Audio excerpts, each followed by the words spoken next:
ଆଜି ପଖାଳ ଦିବସ ଆଉ ଖାଲି ଆଜି ନୁହେଁ ଆଜି ଯଦିଓ ସ୍ପେଶାଲ ବହୁତ ପଖାଳ ଦିବସ ବୋଲି ନହେଲେ ପ୍ରାୟ ଆମେ ସମସ୍ତେ ପଖାଳ ଖାଇବାକୁ ଭଲ ପାଉ ଓଡ଼ିଶାରେ। ପଖାଳ ଖାଇଲେ ପେଟ ଥଣ୍ଡା ରହିବ ତା ସାଙ୍ଗେ ବଢ଼ିଆଟା ଜିନିଷ ତେଲ ମସଲା ବେଶୀ କିଛି ନାହିଁ ଭଜାଭଜି କିଛି ଯାହା ହେଇଛି ଆଉ ବାଇଗଣ ଟମାଟୋ ପଡ଼ିକି ଚକଟା ହେଇଛି ବଡ଼ି ଚୁରା ତାପରେ କଷି ଆମ୍ବ ଚଟଣି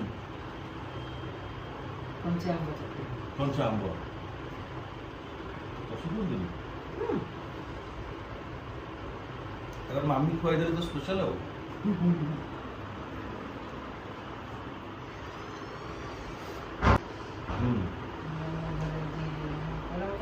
ଟିକେ ଆଗରୁ ଆଜି ଜାଗୃତି ବି ପଖାଳ ଖାଇଥିଲି ଆମ ଘରେ ସମସ୍ତେ ଆଜି ପଖାଳ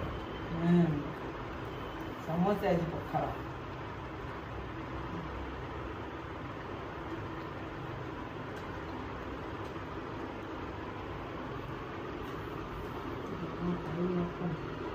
ହୁଁ